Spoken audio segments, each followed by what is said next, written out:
Hey guys, welcome back to our channel. నా పేరు Vasavi. I hope your all doing so great. ఈరోజు video వచ్చేసి ఏంటంటే డైజెషన్ సంబంధించిన ఎలాంటి ప్రాబ్లమ్స్ ఉన్నా అంటే ఉబ్బరం, అజీర్ణం, గ్యాస్ట్రిక్ సమస్యలు కానీ తేన్పులు కానీ ఏ ఉన్నా సరే మీరు ప్రతిరోజు భోజనం చేసిన తర్వాత ఒక కప్పు కనుక ఈ టీని తీసుకుంటే మీకు వాటన్నిటి నుంచి మంచి రిలీఫ్ ఇస్తుంది. అంతేకాకుండా వాటన్నిటి నుంచి చాలా త్వరగా తగ్గించుకోవడానికి ఛాన్సెస్ ఉంటాయి అన్నమాట. సో టీ ఎలా తయారు చేసుకోవాలనేది ఇప్పుడు చూసేద్దాం.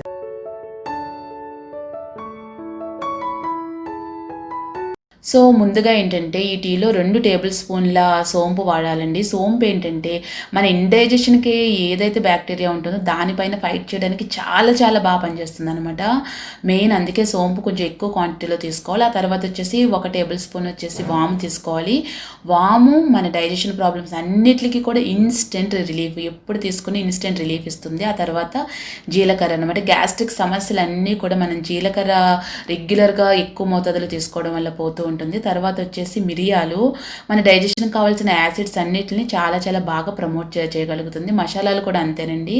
మనకి ఏంటంటే మన స్టమక్లో గ్యాస్ట్రిక్ జ్యూసెస్ని బాగా రిలీజ్ అయ్యేటట్టు చేస్తుంది అనమాట. ఇంకా లాస్ట్ వచ్చేసి అల్లం అంటే మొత్తం మన పొట్ట అంతా కూడా చాలా సూదింగ్ ఫీలింగ్ ఇస్తుంది అల్లం వాడడం వల్ల.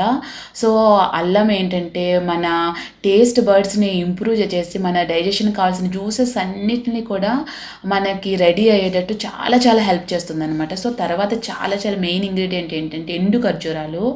ఇది కాన్స్టిపేషన్ ప్రాబ్లమ్స్ అన్నిటికీ అద్భుతం అని చెప్పొచ్చు. సో ఎండు ఖర్జూరాలని ఇలా గింజలు తీసేసి వాళ్ళు చేసి గింజలు పడేసి పెట్టుకోవాలన్నమాట. ఒక గిన్నెలో 1 లీటర్కి 1 గ్లాస్ ఎక్కువ తీసుకున్నాను, అంటే లీటర్ నీళ్ళ తర్వాత 1 గ్లాస్ ఎక్స్ట్రా వేసాను అనమాట. సో ఏంటంటే ఒక 1/2 లీటర్ అయ్యే వరకు దీన్ని మరిగించుకోవాలి. సో ఇందులో ఏంటంటే అల్లాన్ని దంచేసుకోవాలండి, బాగా దంచుకుని వేసుకోవాలి. అల్లంగా వేసుకుంటే ఆ రసం అంతా దిగదు కాబట్టి సో మీరు పేస్ట్ చేసుకున్నా పర్వాలేదు కానీ సో నేను అలా మెత్తగా దంచుకొని వేసుకున్నాను.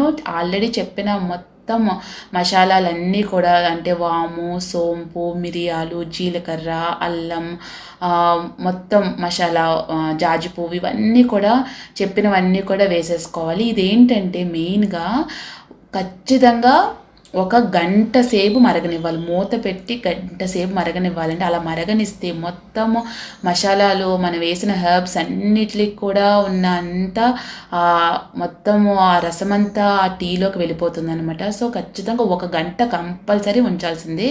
మీడియంలో పెట్టుకోవాలి. మీడియంలో పెట్టుకొని 1 గంట సేపు మరిగించిన తర్వాత చూసారా ఎంత బాగా మరిగిందో. మొత్తం అంతా మీకు ఎండు ఖర్జూరాన్ని చూస్తే మీకు అర్థమైపోతుంది ఎంత బాగా మరిగిందన్నది. సో ఇప్పుడు ఏంటంటే ఫిల్టర్ తీసుకుని నీట్గా ఫిల్టర్ చేసేసుకోవడమే. వీటన్నిటి రసం అంతా దిగిపోతుంది కాబట్టి నీట్గా ఫిల్టర్ చేసేసుకుంటే మన టీ అనేది రెడీ అయిపోతుంది అనమాట.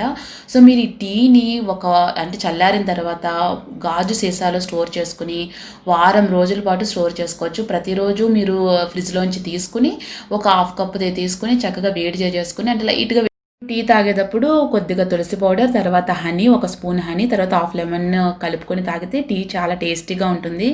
ఆల్రెడీ ఎండు ఖర్జూరాలు వేయడం వల్ల టీ అన్నది మంచి టేస్ట్, తర్వాత ఫ్లేవర్ బాగా తెలుస్తుంది అనమాట. సో మీరు ఈ టీని ప్రతిరోజు భోజనం చేసాక 1/2 కప్ తీసుకుంటే చాలా చాలా బాగా పనిచేస్తుంది అనమాట. ఒకసారి ట్రై చేసి ఎలా ఉన్నది అన్నది నాకు తప్పకుండా, అంటే ఇది వర్క్ చేసిందా లేదా మీకు అన్నది తప్పకుండా నా కామెంట్ సెక్షన్లో మీరు షేర్ చేసుకోండి. Thank you so much for watching guys. Bye bye.